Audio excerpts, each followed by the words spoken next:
right, well, we do actually have the game unpaused at the moment, so we're trying at the very least. So hopefully we can get you guys back in there, as we do have a couple of kills coming in for Mineski. If you remember where we were, they just tried to go on the Doom. That completely failed.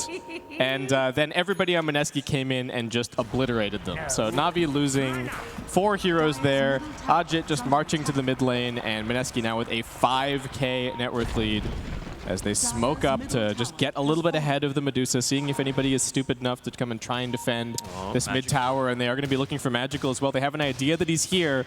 They've got the ward in position, and they're actually instead maybe just going to catch the Wraith King. He TP'd straight in on top of the shrine, and KP and Febby are looking for him. And Doom does come out. They know that his ultimate's on cooldown, so this is only the 1 life that he's going to get. Ninja Boogie in a little bit of danger. Blizzy has found him in the back lines, so 1 for 1 so far. And KP also getting locked down. Crimson Guard going to keep him alive a little bit longer, but Magical and Misha also coming in with the damage, and it's Navi's turn to punish as they will pick up 2 kills here off of the Mineski smoke. Absolutely. In the meantime, Ajit just walking through to the other side of the map, taking the ancient stack that was stacked up by Navi and all the other camps that go with it. He might look to rotate through towards this bottom tier 2 tower as well, continue doing what Navi's trying to do, shove the lanes as much as possible. Yeah, then they've, well, both teams doing a very similar thing. We've got similar wards on both sides. We've got ourselves a sort of deep ward in the opposing jungle, trying to scout the sniper, trying to scout the Medusa. Though it's going to start taking so many heroes to kill the Medusa, it feels like, right? Absolutely. You're just getting to the point where if you don't commit enough heroes, like we saw with what happened with the Doom, somebody else is going to turn up, one of the 2 saving supports, and all of the damage that you spent is going to end up being completely wasted. Yeah, absolutely. I mean, she doesn't want anything to do with any of these team fights right now. It's just very, very happy to sit back, farm, hit some creeps. Not do too much. Yeah, hit some creeps. And Magical kind of doing the same thing, just going for the Maelstrom at the moment. He's been pretty cheeky a couple of times. Oh, actually a bit of a... Is that a Lincoln's that I heard? It's the good old Roshan. Ah, yes. Yeah. That thing. Yeah. Let's get quiet about it. Sure. Well, even if Navi know, can they do anything about this? Moon is standing as the gatekeeper, really preventing anyone from getting close. There's the dire scan. They realize what's happening, but Navi are nowhere on the map to really deal with this. And Mineski having no troubles tanking up the Roche.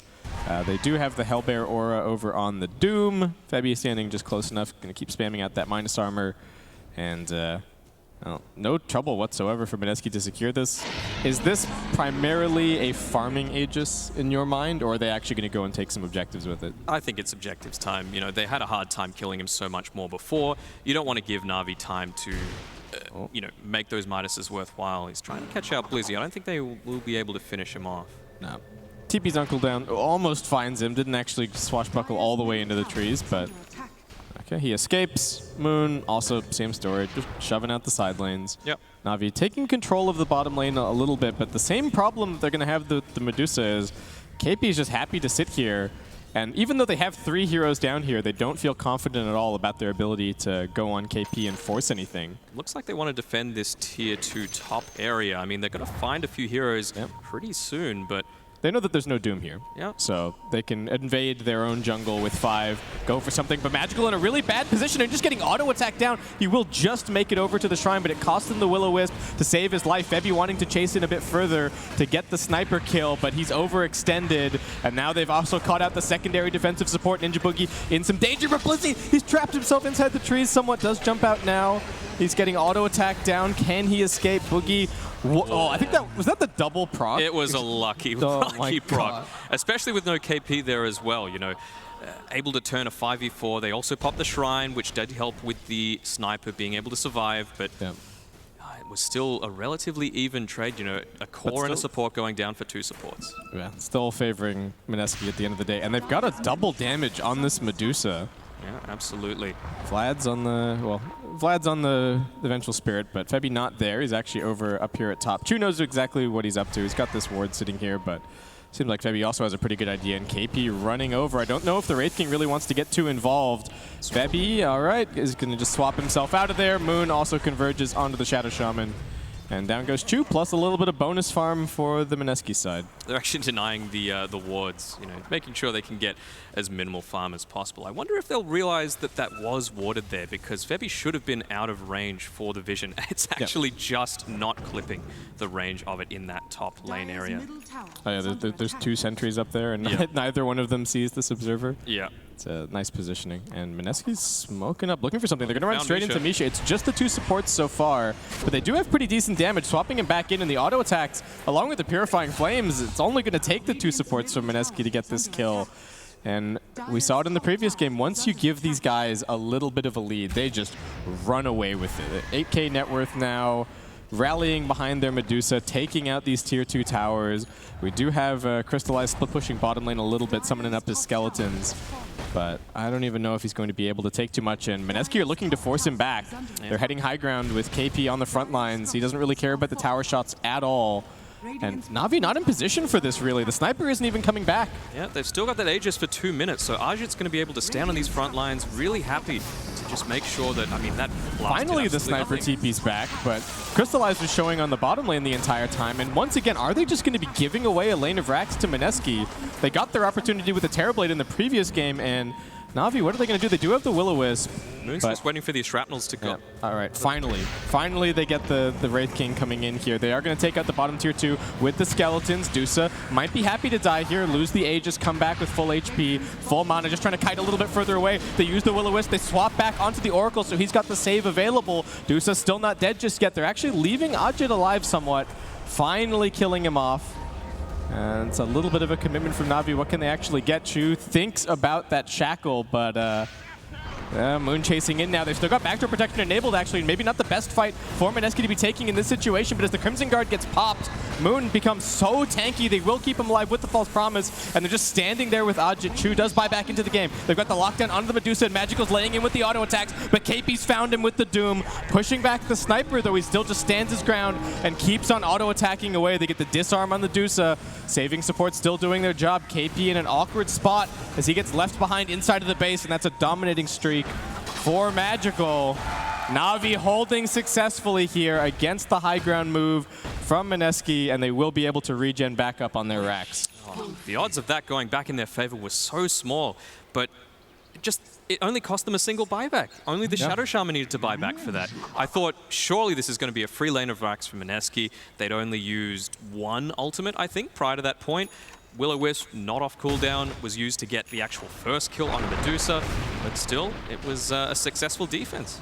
And that's I guess that's kind of the power of the high ground sniper, right? I do kind of wish he'd come back before the tier 3 had died. I think giving away the tier 3 in that situation is a little bit sloppy, because now you're going to lose the shrines, you're going to lose control of the Roshan pit, and that's going to make the next high ground defense even more difficult, because they're probably going to have yet another Aegis and potentially even a cheese. Yeah.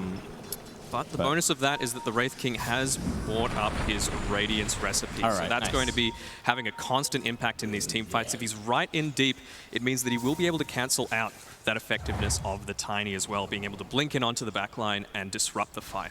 Same story for the Doom, right? They're both hunting for this sniper, but so long as the Wraith King's sitting in the front lines, putting down that Radiance burn, it's going to be difficult to get past him and get that sniper. Absolutely. And they've got a Mjolnir now up on the sniper. We were a little bit worried about him earlier. He was kind of on the middle of the net worth chart, but he's crept his way up towards the top, farming pretty nicely. And these 2 Midases are now starting to do some work for them as the net worth lead gets chipped away at somewhat. Somewhat, but they've still done a good job in taking these towers in the bot lane, right? There's no tier 1, no tier 2. They're able to just freely have this constant pressure coming out there. They're giving almost as good as they're getting, right? Other than losing that tier 3, which kind of sucks, but at least they've got somewhere to pressure, somewhere to threaten. They're doing something very composed here on Mineski, just taking out the shrines, realizing that, we took the tier 3. Yep. Wasn't perfectly ideal. We didn't finish off everything that we were wanting to, but let's just continue to have our map control. And that's something that Navi doesn't have quite as much anymore. Previously, they had 2 really deep wards there in the bot lane, but now they've got so much less information. And okay, Navi going for a little 2-man smoke. I don't even know if this is necessarily about finding a kill. I think this is more just about establishing some vision, trying to set up for some kind of a later move, potentially. Yeah, they've got the Diffusal Blade as well onto this Pango, so Natus will be melting. We've actually got Mineski smoking up as well. They've got a double damage on this Tiny. It's going to be really scary. Who gets broken is going to be Crystallized, immediately revealed, doesn't jump on anyone. Just forced to walk himself away, and Moon shadow blading around the side, but there is a sentry ward to be careful of up on the high ground. Both teams posturing. Yeah, has to be very, very careful. Moon continuing to make sure that that mid lane is pushed in, maybe distract one member of Navi to have to rotate back and defend against that tier 2 going down, but looks like they have for now. Not going to be punished by Mineski. Obviously, they don't know what's going on in this dire tri-camp either. Yeah. And there's a couple scribbles on the map. Misha wants mid lane pushed out. It looks like Boogie kind of wants to sweep across the map from the bottom lane, try and find something, but we do have a little bit of engagement. They managed to find Ninja Boogie on the back lines, out of position. Navi rallying around their ward fantastically, and Mineski realizing what's going on, that there is full vision in the area. They kite away from it and move over into the trees. Crystallized still sitting on the front lines, making those blink daggers difficult, and they are looking to catch a bit more as Moon gets caught out by the Will-O-Wisp. Ajit trying to stand his ground and fight, but Crystallized doesn't really care about him all that much, and they bring down the Tiny now, trapping one more. It's KP inside of the Mass Serpent wards. Looks like he is going to be able to run away potentially as Ajit breaks up the fight, but the Assassinate from downtown, magical finishes that kill.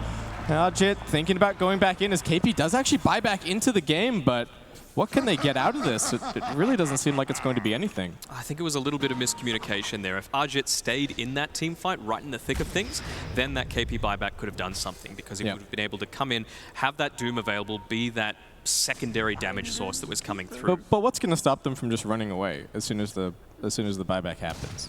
I think the Dusa with the Dragonlance and the Hurricane Pike especially is going to be able to chase them down. Okay. Yeah. Well, so that's pretty bad for Mineski. That has cut down the net worth lead pretty significantly. Still have that map control, but Navi, I like the play as well, putting down those wards and then completely refusing to give away that high ground area. They don't want to give away this bottom shrine for free. I think they're going to keep fighting for that part of the map, because they don't want the Medusa to just kind of camp up there, take their tri-camp, and keep pushing out mid lane and bottom lane at the same time. That's going to be way too much farm for her.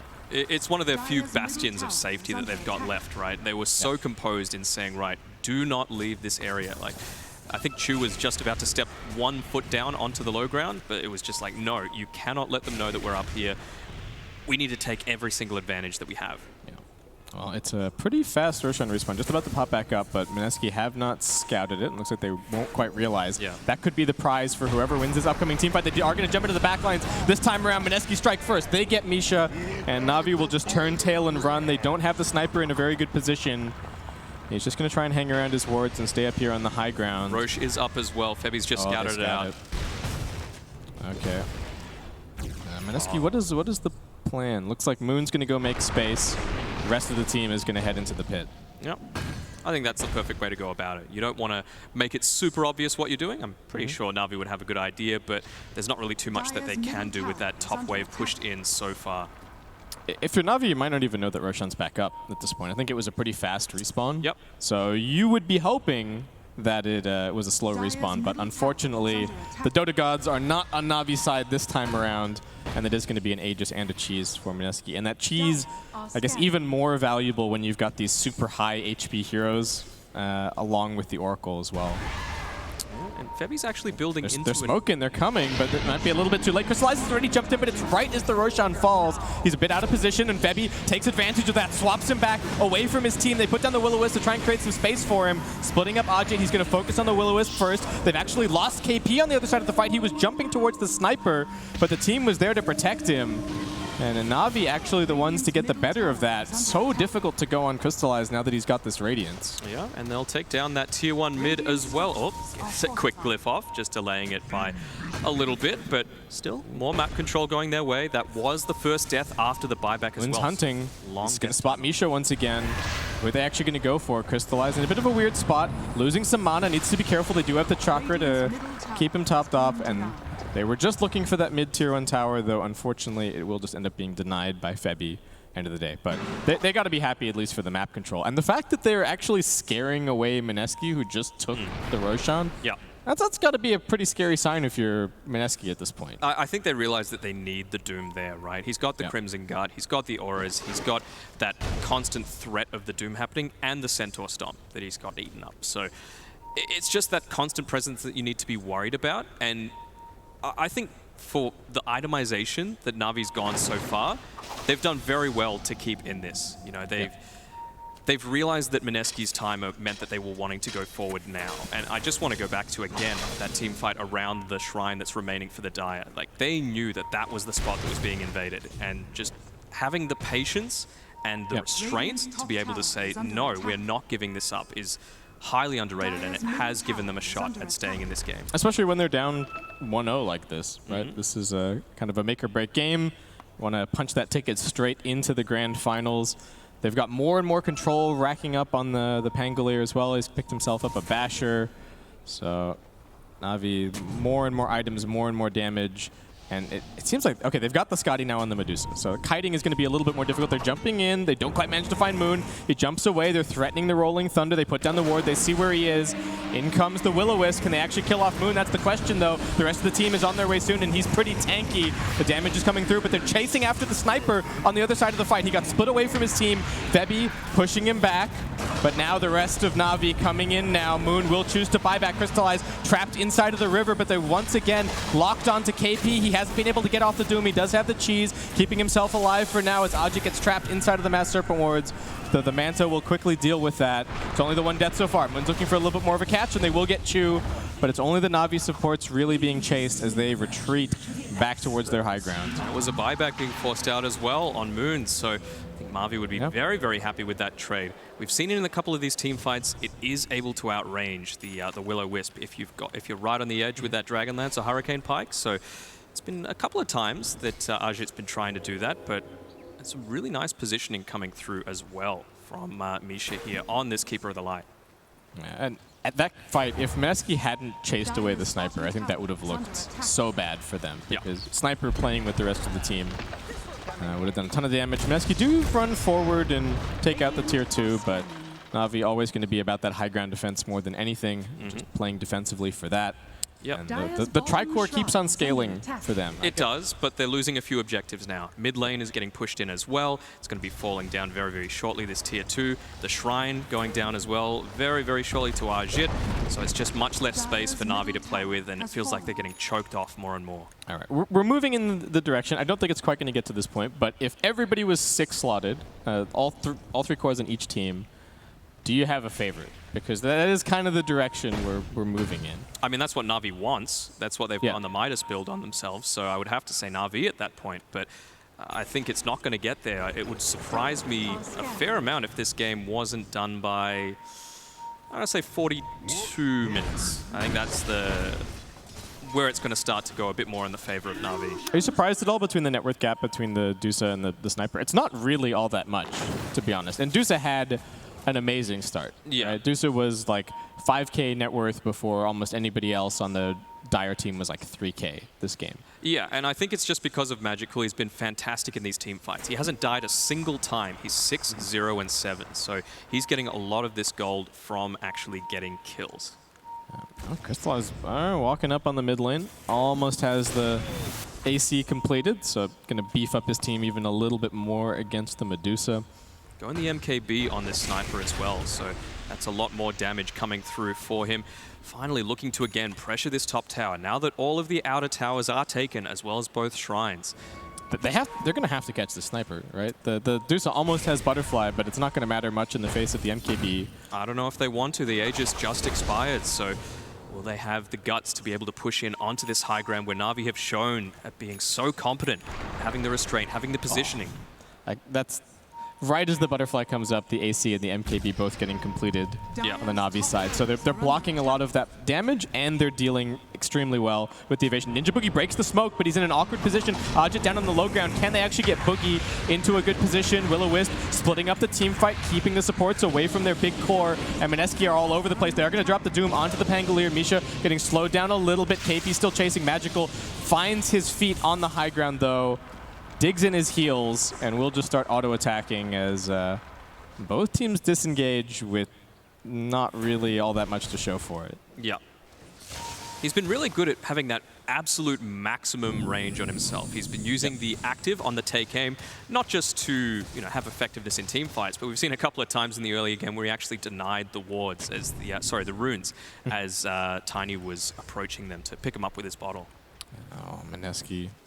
All right, they're faking him out. He just wants to hit the range racks one time. They're pretending like they're all playing behind the Medusa at the moment, but they're actually hoping to jump them from the side, get into the back lines, find the sniper, find everybody else. They're going to go for it. They go for Chu first, looking to focus him down. Auto attacks from the low ground. Ajit does find the killing spree, but they are going to lose Moon in the process, potentially. They try to defensively swap him out, but Navi slapping Mineski back, pushing him outside of their base. Magical maybe needing to be a little bit careful. Ajit is coming running towards him. Ninja Boogie is going to put his life on the line just to try and get the Dusa in a good position to kill the sniper, but it's not going to work. He gets pushed back by the Keeper of the Light. And now they've got the lockdown onto Ajit. He's isolated from the team. Mana Shield's not going to do anything for him as he gets shackled up. They bring him down, and Navi take a 4-for-1. Still chasing for a little bit more. KP getting bashed, actually, as everyone else is closing the gap. Also slowed down. Another bash, another swashbuckle. Can they get the full team wipe? Crystallize almost here, and they don't even need him. Blizzy doing the work. We hadn't seen the Pangolier at all so far this event, and it is looking amazing this game. Woo, another successful high ground defense. Magical not getting any of the kills, but 4 assists in that team fight. A lot of the gold going the way, being spread out the team. So now these items starting to come out on these other heroes on the team. Well, yeah. Keeper of the Light, he's got about 8 Sentry Wards queued up, but still, throughout these other heroes, you've got the Aether Lens now on the Shadow Shaman, building into a Ghost Scepter. Buybacks having to be forced out now from Mineski's side. They're on the back foot. Yeah, Navi straight up onto the high ground. The glyph's already been used, still 30 seconds to go on the Medusa, but Mineski do not want to spend that buyback. KP a little bit out of position, perhaps. He is going to get saved at the last moment by the False Promise, but this is a lot of damage. Ajit does buy back into the game, but they only get a little bit of a lock onto Crystallize, and he just walks away. That's 2 buybacks forced for absolutely nothing. I'd say you're pretty damn happy with that if you were Navi. You just want to make sure that you can delay this game just a little bit longer. Make sure that that sniper hits level 25. I think when he gets the next item, the BKB queued up, I don't think he's going to go that Blink Dagger. He's had a great job at positioning himself in just the right space so that he's not getting picked off. So if he can pick up that BKB, he's going to be unstoppable in these team fights. Yeah, they haven't managed to really get on him at all. And I think, to the credit of Navi, that's because of Blizzy and because of Crystallize, right? They're running in, they're giving the vision on the front lines, they're checking the flanks to make sure that nothing is able to get around to the sniper. And I think the supports are also kind of putting their bodies on the line just to make sure that the sniper is protected. But he's definitely the hero that needs the help this game. Yeah.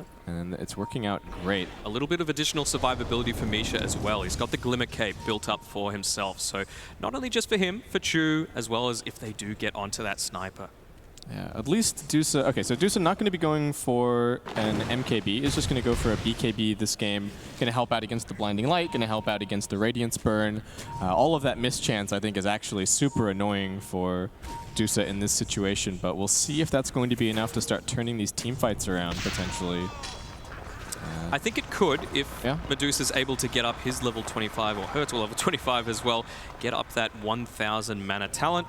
I think that's probably the more likely way that he's going to go and maybe have a more active presence in these team fights. Does he need to be tankier, though? It feels like he's just going to die last, right? They're going to kill the supports around him. They're going to kill the Tiny. They're going to kill the Doom.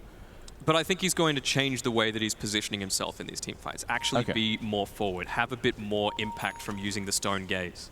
Oh, man, we have another MKB also coming out from Navi. Their damage is just getting ridiculous. And it's queued up on the Pango as well. Yeah. Man, this butterfly just really feels like it's not doing a whole lot.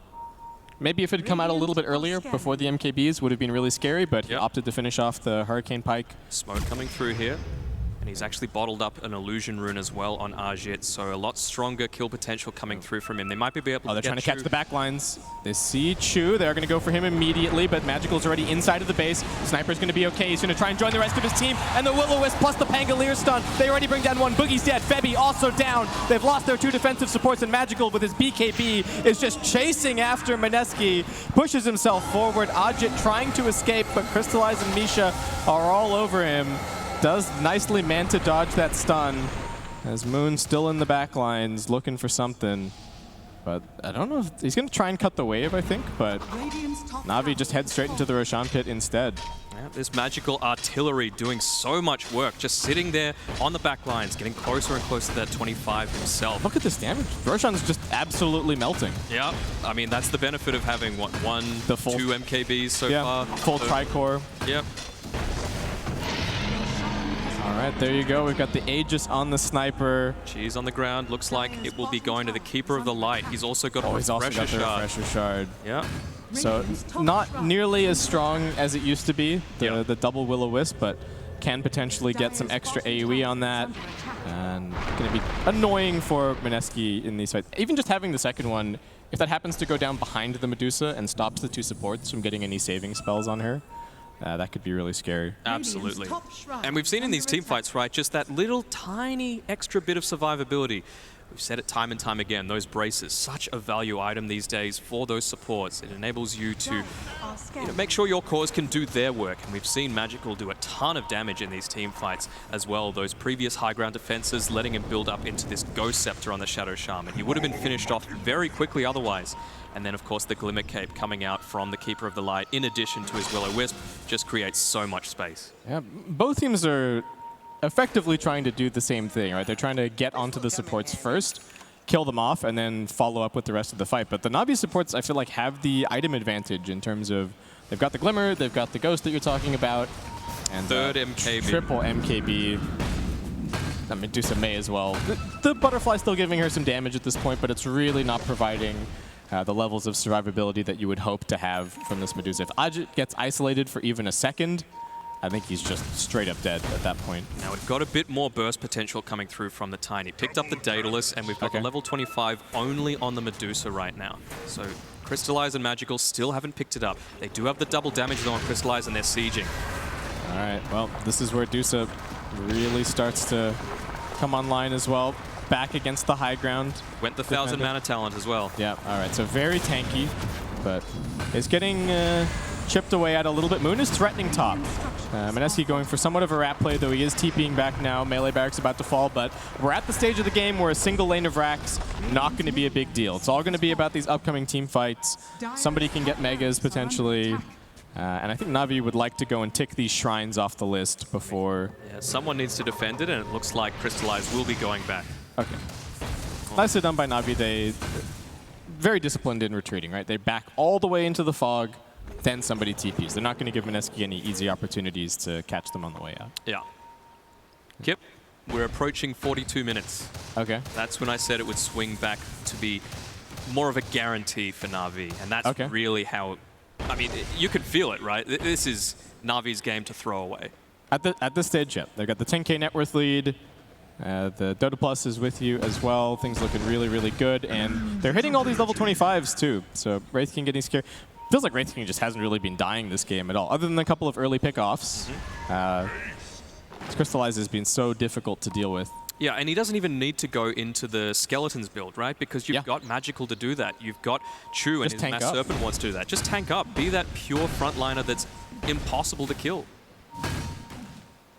Very, I guess, very different uses of the two mid laners this game, right? For Navi, it's the true carry. And for Mineski, I would say that Moon is like almost the position 3, kind of. He's the primary initiator. He's the one who's supposed to make a lot of space. KP, of course, also helping out with that, but... The damage really hasn't been coming out from KP, though, compared to his previous offerings. Not much he can do about it. He's a Doom, but still. And at this point, I don't even know if the sniper cares so much about being doomed as he cares about just heroes being on top of him. Yep. Oh, Mineski trying to fight around this ward, but they will get pushed away from their own high ground. Quick D ward from Navi. Praised Mineski for the discipline in the previous game, and Navi showing it in spades here in game number 2 as they look to even up the series. Taking down yet another tier 2, creating that opportunity for the Megas potentially. I would imagine that they also take this shrine quickly. It's an easy objective. Oh, I think you should take the shrine before you try and high ground. You're exposing yourself to some buybacks here. But Navi maybe still feeling confident, wanting to use this Aegis. It's only got 35 seconds remaining. So they want the free hits, but I don't know if they're going to stick around for too long. Yeah, they got the 25 as well on the Wraith King. All right, so. they pinged the Shrine. I was I was actually on the edge of my seat there with the Aegis about to fade and the Shrine still up. If they got caught in a fight and then Mineski just threw all of their buybacks into that fight, the game could look very, very different all of a sudden. And you called it. It's Navi's game to throw at this point. So need to be careful about what they do. Couldn't imagine that happening though. Navi No. couldn't. Navi surely throwing a couldn't game? throw. No. Unprecedented. Unimaginable. All right, oh, Wraith King also getting a basher at this stage. Going to be picking up an Abyssal Blade. The lockdown for the Medusa getting up there. They do, again, have those saving supports, but it's really not feeling like Medusa is in any kind of a position to 1v5, given that there are 3 heroes on the Dire side that are in her neighborhood, net worth-wise. She's finally got the BKB, so that's a plus. But it felt like for 15 minutes she didn't get a single new item. Honestly, like she'd had the Butterfly, she'd had the Manta, the Skadi, and the Hurricane Pike for so long. Yeah, once they stopped kind of taking towers and taking objectives, the gold flow did slow down a bit for Dusa. Yeah, absolutely. Still somehow in the net worth lead for her team, but it's a big drop off to the next level on the team. Full 10k behind is this Tiny. Yeah, I think that's just, for Tiny, that's kind of the nature of the hero. For me, the surprise is that the Doom is where he is, right? Given that the panel we're talking about, and we were talking about, you like having the Dusa on your team because you've got this guaranteed farm constantly coming in with the Devour, but it's really not showing up for KP, and I would be more inclined to talk about the Doom as this big late game threat where you're like, oh, you get Ags and Refresher and you just delete 2 heroes from the game. Doom's a late game monster. That's not at all what we're seeing here. Yep. Liking this push coming through from Moon on his Tiny. So close to hitting off that level 25 for himself. And these creeps are going to be pressuring in this tower, but Magical just TP's right back. Yep. He's able to repel a lot of that damage coming through. This is one of these games where, because both teams are so much stronger in their own base than being in the enemy base, I think we're going to stall out for a little bit, just because the Sniper doesn't want to be caught by any kind of a backstab or anything. Even if he has the Aegis, potentially he just dies twice, depending on the status of his other heroes on his team. But I think the big difference in those team fights that went a bit more Navi's way is that they didn't let Ninja Boogie get his false promise off. I think that was the key thing. Killed him right away. Killed him right away. And either killed him or just locked him down right away. You know, having the Pan go onto him, having the lockdown from the Shadow Shaman as well. It just meant that he couldn't do anything in these team fights. And he's often had to use it on a suboptimal target, either himself or onto this Vengeful Spirit, or even the Doom. I honestly don't think it's worth it on the Doom. It needs to be saved for the Medusa. Is Doom's best target at this point, I guess, the Pango, if he doesn't get his ultimate off? Yeah. Right? I just don't know if the Wraith King or the Sniper care about him anymore. It's absolutely the Pango. There's, like, you just want to drop one Will-O-Wisp on the Keeper of the Light, but you can probably burst him down before he does that anyway.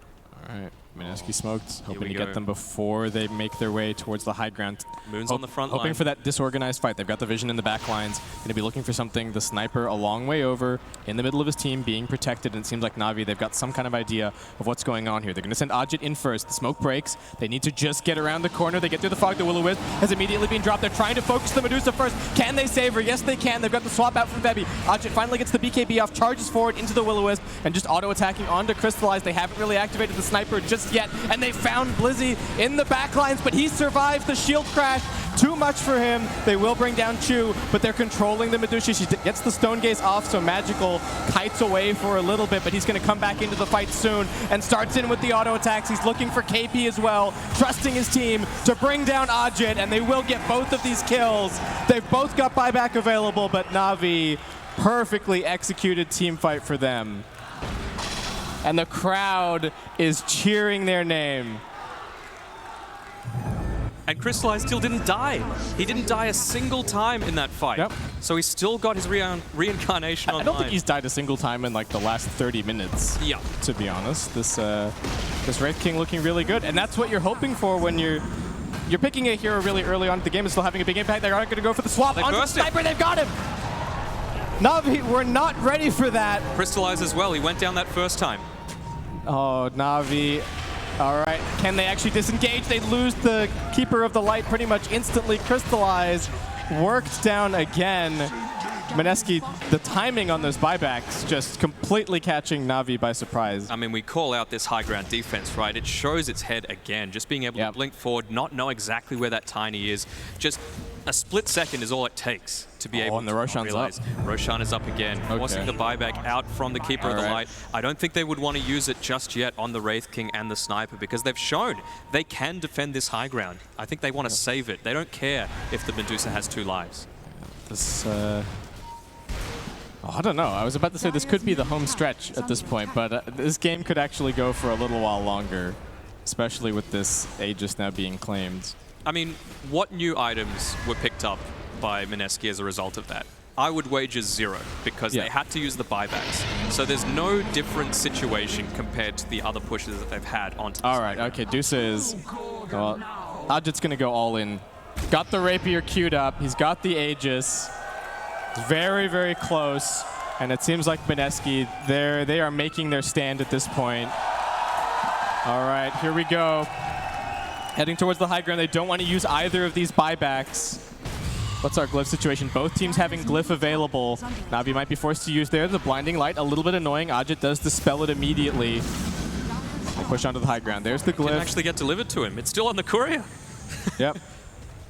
Oh, he may be waiting. Moving the BKB All right, out. there you go. Okay, it doesn't necessarily need the BKB for the first life. He chooses the Mantis tile after using it. But that couple of seconds difference might have been the difference between that tier 3 going down versus not. Yeah. But again, it feels like we're getting to that point where it's not really so much about racks anymore. It's I think both teams could competently hold their own against mega creeps, right? Yeah. So we are looking for more than anything, and I'm glad we're keeping it on here. The buyback status is all important. 5 minutes and 20 seconds to go on both the Dusa and the Doom. And Navi just holding their base, trying to wait out this Aegis if they can. Navi have no reason to leave the base. Just wait out the Aegis. That's all they need to do. Yeah. They know that the buyback was used on the Medusa, so she's going to have 2 lives regardless. So why not do it on an advantageous position for you, where you've shown, like, it's just been so dominant when they've tried to push forward onto Navi. Okay, so how did Mineski choose to do this? Do you think they once again maybe put like... So the previous time they tried, they faked him out. They put the Medusa there, pretended like they were all smoked behind the Dusa, and then they all wrapped around towards top lane. Do they maybe this time around show multiple heroes mid, and maybe they go and have the Tiny try and rat top a little bit? Again, I don't think one lane of racks matters that much at this stage, but Mineski have to figure out some way to break their way into this high ground. Yeah. Right? Well, it looks like that might be the case. Moon scouting around in this mid lane, not just pushing it in a little bit. I was about to say they might have been waiting for a double damage, which has appeared on the bottom side of this river. So Ajit could pick it up or even give it over to the Tiny to enable that rat burst, and that might be the case. So I don't know how much Tiny is going to hit for at this point, but it's going to be a lot. Yep, there you go. You got 262 plus 432. Dusa also hitting pretty hard. The lockdown going to matter a lot in these upcoming fights. I think all of these cores could die incredibly quickly. Navi, Lizzie being a little bit bold and brave, but he does have his buyback available. And actually, Navi going for a smoke. They're heading outside of the base. They're trying to catch somebody on top. They suspected this move from Mineski, and they're going to try and cut it off before it can even happen. Crystallize full stealth mode. He puts the Radiance into inactive mode. And they look for something now. What are they going to go for? They see Ajit. He's definitely not the target, but it's only a minute and a half left on this Aegis. They're trying to find something in the back lines. They're hoping that the supports are sitting right behind the Medusa. Maybe trying to catch... okay, instead they just take control of their own high ground a little bit. They are... Okay, they also bring the Sniper out here. So Sniper is not inside of the base to defend, though Mineski don't seem to know that. Yeah, he's just a little bit short as well on being able to finish up his Lincolns and have the buyback available. This is such a tense moment, Dan. Yeah. This is what we came for. Yeah, this is what we came for. This is what we waited 53 minutes for in this game. All right, Ajit finally walking his way towards the high ground. Trades once with Crystallize and then gets pushed back immediately. Yeah, it's got to back up again. Another 45 seconds. It doesn't get easier once the Aegis expires, right? They've got a Lotus Orb picked up for the Pango. But that's actually going to be super useful for the swap potentially, right? Yeah, and they're just backing off. They have the Aghanim swap as well, so it's only got a 10-second charge restore time, but more importantly, that Vengeful Spirit is going to continue being a presence, throwing out those waves of terror in these team fights. And also has the Magic Missile cooldown talent as well. Very, very useful. Aegis is gone in 15. All right. Well, it seems like Mineski not going to force it. I think Navi know exactly when this Aegis expires as well. For sure. They're rotating out, trying to pick off a straggler. I would imagine, I was about to say I would imagine both teams are pretty low on smokes at this point, but Boogie picking up one more. A little bit of dewarding happening on the high ground. Do we have gems on both sides at this point? And the Keeper, I believe? No, he died, right, in the previous fight. So no gems on Navi. And then on the Radiant side, no gems either. We've got a dust on Febby. A little bit surprising at this point in the game, given how important the map control is. But we've seen lots of sentries, and I don't think there's hardly any observer wards on the map. A couple on the Dire side, but that's about it. Yeah. And those bounty runes just giving so much now, 150 gold to each of the heroes. Yeah, that is a huge amount of gold over the course of this game. And okay, what are Mineski doing? So Navi making some kind of a move towards mid. Mineski poking, prodding at bottom. Looks like they are going to get this tier 3. Navi not in position to defend this. They lose the tier 3 for free. Okay. I mean, it's something. Yeah. Still, I'm not convinced that racks really matter all that much at this point. It might not be the racks, it might just be the detection. Yeah.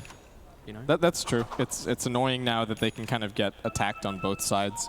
Deep wards could get planted inside of the base that you don't necessarily know about. And Navi loosely drifting out of their base looking for something, but... Waiting for the rune. Yeah, hesitant. Okay, it's a regen at bottom. It's an Illu over at top. Not that all-important double damage that they're looking for at this stage of the game. And do you think that could be like go time for one of these teams? They find a DD on an important hero. Moon's still holding on to his bottle, so he's thinking about it for sure. I mean, they had the DD on Moon, and they had the Aegis, and they still didn't push on Mineski. Yeah. So maybe they're waiting for another Aegis? I don't know. Yeah, but it feels as though both teams are waiting for the other team to make a mistake. Yeah. It's not really happening. Only a couple of buybacks are off cooldown. It's the Keeper of Light for another 30 seconds, and Venge a little bit short on gold for hers. Okay. How long until we're in backup Rapier territory? Soon. I'd say soon. I think... Okay. 6.2k. Yeah. Actually winning the Boots of Travel level 2 on the Tiny instead of purchasing up the Moon Shard for himself.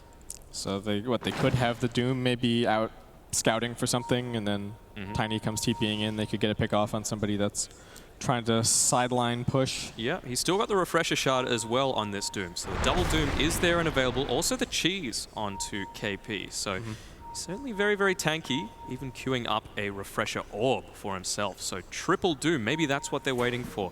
Also not quite level 25. I don't even know if he's going to have the mana to support that necessarily, but yeah, I don't even think it's necessarily 3 in one fight. Crystallize getting gone on, broken up. Misha going to try and save him. They don't have any help in this area. They do toss him over onto KP, who immediately gets hit by the Abyssal, but KP in a little bit of trouble. They get the first life here out of the Wraith King. Misha dying in the back lines. They do get one Doom over onto a hero, but Febby getting saved by Ninja Boogie. Good defensive play between these two supports. KP jumping up out of the high ground. They found Crystallize once again. Auto-attacking him down. There's no save. Where's the sniper? Finally arrives, doing some damage, but Moon jumping in deep. They keep Crystallize alive with the Glimmer Cape once again. Chu getting the Shackle out, but I think he'll be brought down in just a second by the Medusa. They've lost their Keeper of the Light, and they don't have him. He's died back in this fight. And Magical a bit far outside of the base. Ajit's closing the gap on him, pops the Stone Gaze just to keep on chasing forward.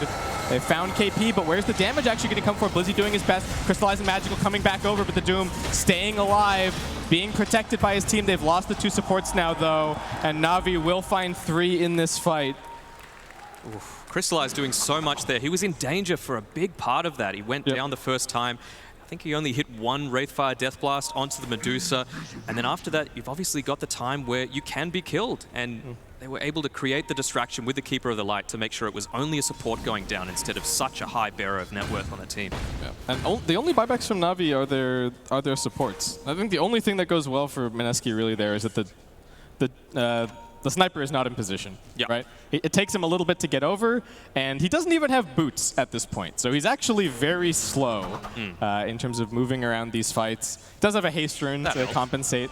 That's helping for a moment, but he's in kind of full turret mode at this point. Yeah, and we've got a minute until Roshan is back online. Moon standing right next to Blizzy here.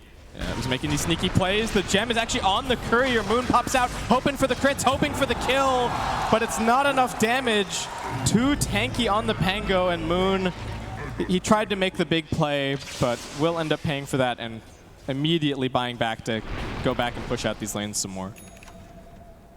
But now he has to be so careful, right? He's seen that the gem's been picked up. He's just bought back. He really can't afford to be going for any pickoffs. At the very best, just defensively split push the lanes. One thing we haven't talked about too much is the duration on these BKBs. We've still got 9 seconds on this sniper, 8 seconds on the Deucer. Yeah. Not quite yet picked up on Crystallize, but still, it's just still 9 seconds. 60 minutes into the game, we've been going a full hour here. Double damage. Febby wants it. He jumped in. He is going to get it, but looks like he might pay for it with his life. They are going to try and save him with Boogie, but I think this is just a little bit too much damage. Magical also committing for it. Febby is just going to look for the swap on the sniper, but won't quite find it. And I think he is dead once this ultimate runs out. And pretty much immediately losing his illusion as well. Ajit in some danger. Blizzy spots his opportunity and comes rolling forward looking for him. They won't quite get it though. Moon thinking about a jump into the backlines, but trading his life for one of the supports at this point in the game, probably not worth it. And Roshan back up online. If they scout it out, it will be another Aegis coming through to them. Oh, Mineski, they smoke, but it's without the Medusa. The Medusa's going to push out the mid lane.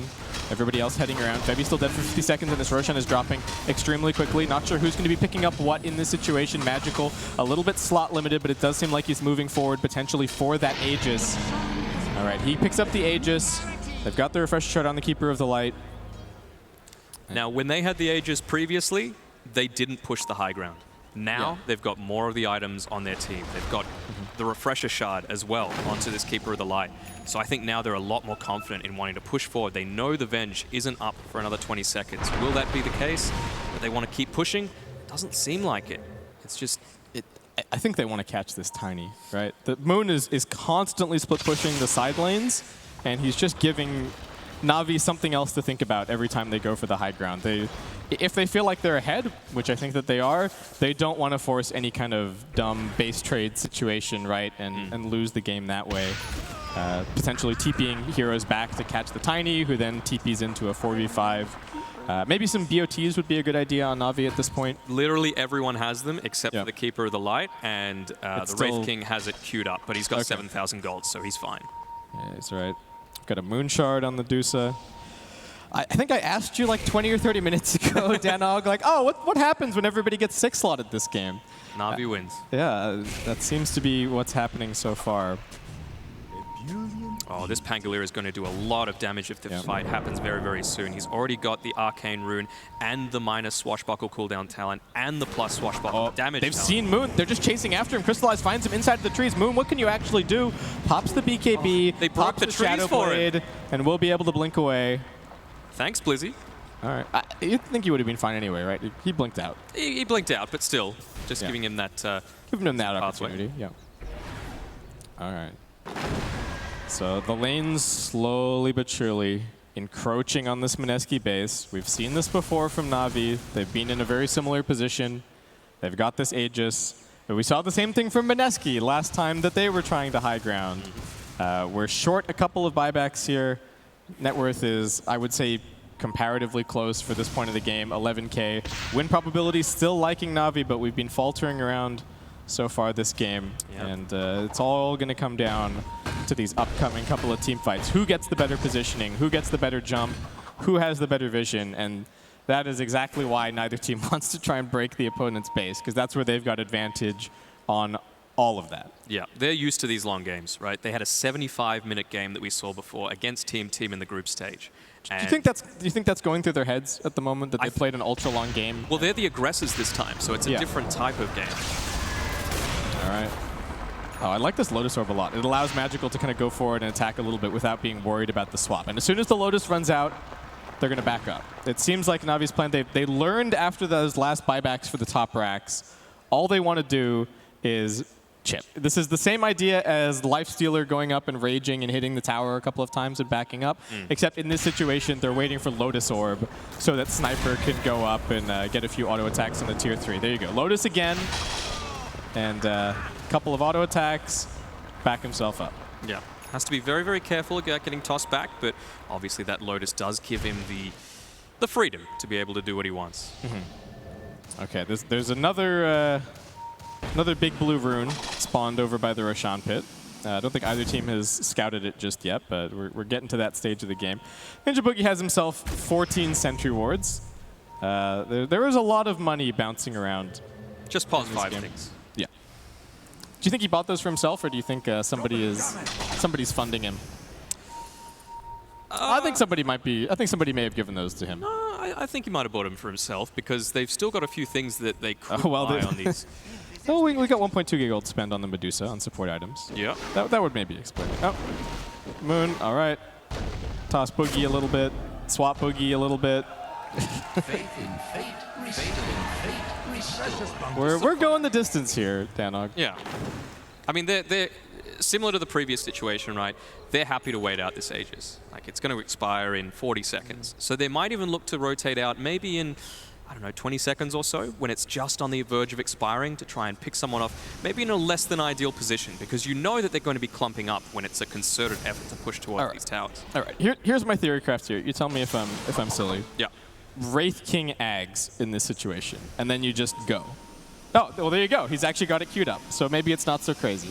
But at this point in the game, when everybody has so much farm, the little bit of extra duration where you just can't die to get damage out is super, super valuable. I actually, the reason that I bring it up is because I found myself in exactly this situation in a game, and we didn't buy the Ags, and we lost. And that is potentially one of my biggest Dota regrets. Was that the difference, do you think? That was the difference. They had an exposed throne with the Medusa. We had Wraith King. I think if we had bought the Ags and just gone at the throne, we would have ended the game. But if I'm being honest, I was thinking of something super memey like Magical buying an Ags on the Sniper so that you can get like a whiz-bang big crit and just wipe out the entire enemy team. Yeah, maybe. At this point, conventional logic for Dota goes out the window. Right? Yeah. So few games get to this point that everything that your like muscle memory and everything that you think you intuitively know about Dota, that's gone. Forget everything that you think you know. We are in the late game now. Yeah. And this isn't even late game. This is ultra late game. Yeah, that's for sure. And it feels like the late game comes so much more quickly now, right? People get level 25 at like 35, 45 minutes. I feel like we need Purge here. Like, welcome to Dota. You suck. Yeah. Yeah. All right, well, Deuce defending the high ground. It's exciting stuff. Magical, once again, they are going to put down the Master Open Wards. Febby with the defensive swap, gets himself back out. KP looks for the opportunity, gets the first Doom out, but he gets immediately CC'd. Another defensive swap. Can they keep him alive? KP gets the BKB off just in time. Crystallized, loses his first life. They will manage to bring down the Shadow Shaman. He buys back immediately. Navi committing somewhat for this fight, but they do want to kite backwards, keeping Magical out of harm's way. Moon is looking for something, but Misha kept alive by the Aeon Disc. Moon's getting auto attack down. Can they keep him alive? They won't be able to, and Blitzy is tearing through everybody with the swashbuckle. That's the triple kill for him. Mineski buying back into the game, taking stock of the situation. The tier 3 tower is still alive, but Navi looks like they want to keep on going, perhaps. What can you say to that? Yeah. All right, well, take stock, right? Buyback used on the Oracle, buyback used on the Shadow Shaman, buyback used on the Venge, couple of other kills. Nobody cares about the net worth at this point, and Navi are coming back in for another round. Yep. Tiny will have to use his as well. It just came off cooldown. They're putting the Lincolns and the Lotus on the Sniper just so that they can't swap him out of position. Yeah. This is the Navi theory craft. They are just chain spamming Lincolns on this man. Febby's running for it. He kind of wants it, but it's a good theory. Wait, so if he's Lincoln Stand Lotus... Oh, he's gone in deep. That's trouble. Swap defensively onto Ajit, but he's lost a lot of life already. KP jumped in. He pops the Blade Mail looking for some kind of an opportunity with the Doom, but there's just too much chance that an Ajit is being controlled on the other side of the fight by Chu, but this is his second life, so he's going to be going down, and that might be it for him in this fight, and potentially even in this game. KP almost dead, limping towards the fountain. Blizzy finishes him off. Ajit hexed once again. This is the Rapier as well. Moon's looking for the opportunity. Can they get the Deuce out of here? The Rapier's on the deck. He picked it back up. Buying back. Crystallizes inside of the fountain. He got tossed in by Moon. He does have his Aghanim Scepter, so he survives for another couple of seconds. He's going to go down, though. They lost the melee barracks, but he's dead for 100. They don't quite manage to catch the Keeper of Light, but Magical, he's been left out here by himself, by his team. He tried to TP out, but it immediately gets canceled. Moon knows exactly what's going on. TP. Magical trying once again. The auto attacks are too much. He's dead, but he does have the buyback. Blizzy? Oh, and Blizzy also found by KP inside of the trees. They saw their opportunity. He might actually escape at this point. Has another swashbuckle soon. Into the trees, go for the TP out. Oh. Blizzy will manage to escape. Oh my god. Whew. All right, well, it's a melee Rax Tanog. Yeah. Sniper buying up the Rapier. Okay. We've got 8K gold still on the Medusa. Roche is up in 10 seconds. Is double Rapier a thing? Is that an upgrade for the Dusa at this point? I just want to see what Ajit does in this Roshan pit. He's scouted it out. He's left the pit. It's 2 seconds until it's back up. No. Mineski. Oh, are they going to scout it? Here we go. Moon's on the case. Come on, Moon. No. Just look, Moon. He sees the DD, but he doesn't want the Roshan. I mean, they don't have Sniper for 40 seconds. That was their high ground. Well, he's 60 gold short of buyback. Yep. Yeah, he doesn't have buyback. He bought the Rapier. He doesn't have buyback. Wait, he's still dead for 30. Okay, all right. Mineski would have no idea. Mineski think that he has buyback for sure. So the mind game is working in their favor, and they're not going to get punished for the lack of buyback. But good job, guys. We took a tier 3. Let's go. Yep. Oh, okay. Now it's Roshan time. We are running desperately low on buybacks. We have a Keeper of the Light buyback. We've got ourselves a Pango buyback, and Sniper will have his back up in just a second. But double damage making quick work of the Roche. Aegis Cheese and Refresher Shard once again. What's this, Roshan number 5? 6? I think it's 5. Yeah, 3 rounds of Refresher Shards? Yeah. That sounds about right. I think it was Doom once, Coddle once. Yeah. And now they have it up once again. I need a drink. Yeah. Oh, double smoke. Both teams at the same time. Shaman is pressuring bottom a little bit. Moon's also hunting for more. Chu, what are you doing down here, actually? Chu? What is up here? BKB popped. All right, Aeon and the Ghost Scepter are going to keep him alive a little bit longer. But no buyback? Yeah, he's dead for 100. Misha going for this Invis rune. Oh, no, not the supports. Not like this. Aeon Disc once again popped, immediately going to try for the TP out, but Jam as well. Too much damage. Mineski. Navi, what are they doing? Navi couldn't throw this, could they? Inconceivable, Dan. Inconceivable. But what are the supports doing at this point? Are they're trying to get wards? They're trying to. Yes, that's accurate. Picking up. You're the analyst, Dano. Give me some analysis on this situation. Some plays can't be analyzed, Kip. Okay. All right. Oh. Even then, Mineski is just like. You get towards the high ground. Sniper strong on his high ground. Deuce is strong on her high ground. The middle of the map is anybody's game, but still so hard to force it. 72 minutes in. All right, I'm just having a look at that magic missile pierces BKB would be really useful to have on his bench. Yeah, that's true. The only 2 heroes without level 25 in this game are Febi and Ninja Boogie. Ajit sent up onto the high ground, making quick work of the ranged Rax. Takes 1 auto attack from the Sniper. Just does decent damage, but again, at this point in the game, I don't really know how much the Rax matter. Yeah. They're waiting for their supports. They need that lockdown. They get the swap. It's on to Crystallize. It's big damage for Moon. He's got an Arcane Rune as well. He's completely controlled. They've lost life number 1 on the Wraith King. They might be able to get him on the second life, but he will blink away. Nicely done. They're controlling them well. Ajit losing a lot of mana, losing a lot of life, being controlled by the Keeper of the Light ultimate, and Blizzy is keeping Febby away on the backlines. That's life number 1. Aegis down. They have doomed up the Pangolier, however, so he's not really going to be doing anything here. Crystallized needing to be careful. Defensive swap away, keeping the Dusa alive. Buyback for the Pango. Ajit just chooses to stand his ground, pop the Stone Gaze, and fight on the high ground, but he's been stunned. He's surrounded by the Master Ripper Wards. Once again, the defensive swap from Febby gets him out of harm's way. Moon is next in the firing line, and he's being caught by the Shackle, looking very dead at this stage, and that is a death with no buyback available. 2 minutes down. KP also caught by Crystallize. He's dead for 2 minutes, and now the Oracle will be joining the rest of his team. And one more. They get the Medusa. Navi have wiped up Mineski, and they get the GG. Oh, look at them. Look at how happy they are.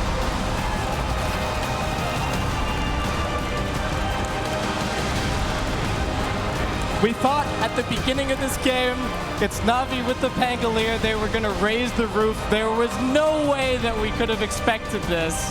The crowd is on their feet cheering for Navi in an epic game, back and forth, throughout 73, nearly 74 minutes, just falling short of the longest game of the tournament so far. And Navi, they came back in this one. They're a team that knows how to play the Medusa, and I think they're a team that knows how to play against the Medusa as well. Absolutely. You were doubtful, I was doubtful of the Midases, but it seemed like they knew, okay, even this Medusa with all of the help, she's going to be strong in the late game. We're going to be stronger. Wow. There's not much that can be said that hasn't already been said, but the analysts will try. We'll throw it back to the desk. Oh, I don't know. I think we've got plenty to talk about after a 70-odd minute game. There's plenty in there to discuss, isn't there? A good start from Navi at the start, and you think, okay, cool, yep, all looks good. The start? Mineski with the... I don't remember.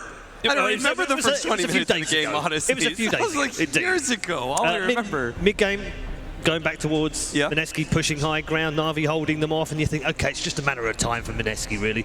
But Navi had this long, ultra-long game plan from the very beginning, didn't they? With the lineup that they had to go as long as they could, and they still couldn't fight into it. I mean, they did have... It's just crazy that both sides had such good high ground defense, mostly through the Sniper and Medusa, and this game just went down to the fact of just purely execution when it came to a lot of these team fights. I think one of the coolest plays by far was the Aghanim Scepter on Febby. I think that actually almost saved the game in so many situations for Mineski, simply because he could actually get in there, swap somebody back, not caring about his life, just going, even if I die, I'm still going to run in and swap you, and then being able to have multiple stuns and swaps even after that. It was so many cool different plays throughout that game. And Navi, even a couple of risky ones as well. Yeah. With Rapier. Yeah. I mean, you got to do it. You just got to do it. At that point of the game. Well, do you need to do that, though? I mean, you should have heard me. Do you need I lost my mind. saw you. I was screaming at him. I see Divine Rapier being purchased. I look up. I don't see the gold border around this sniper, and I'm just like, what have you done? It's through the game. It was 100 gold when he was dead, so there wasn't even a chance to earn that money. It was like, you're actually waiting your full duration, and if Mineski knew, they could have pushed it harder. They could have taken like a lane of rags. Then again, it didn't matter at that point of the game, but my God, Mineski were looking for so many opportunities. Like KP, I think he was the biggest trooper of all, given the most impossible task. Get the back lines.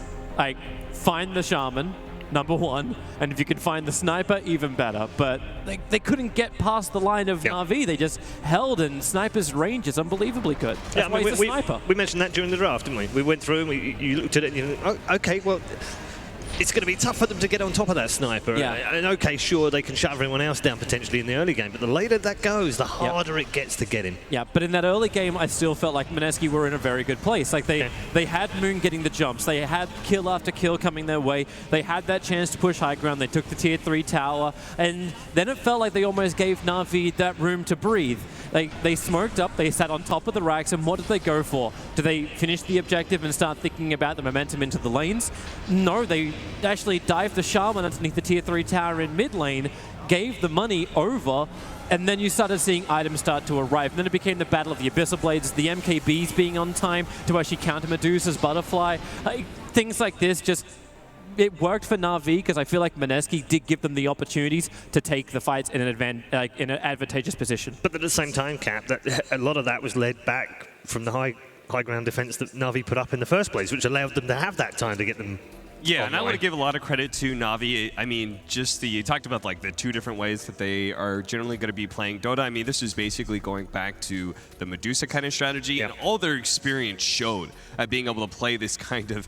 It's kind of oppressive where you're just kind of like, I have to be able to deal with this damage dealer, but they play such good 4 Protect 1 around him constantly, and they're so good at positioning in team fights. That's, I think, ultimately what won Navi the game. It's what allowed them to be able to recover from something like a 7,000 gold lead for Mineski at 20 minutes or something like that. Yeah, I saw that. Over 8K at 20 minutes. Yeah, I'm like, there's no way that at this point, like, yeah, they have good high ground defense, but Mineski do everything right. They should be able to close it out with that kind of net worth. Yeah, we were collectively quite, collectively quite confident that Mineski were in complete control in that first 20 minutes. It looked fantastic, but I think like Cap hits the perfect thing. Like, it's the positioning, and I put a lot of that to the support of Navi Chu.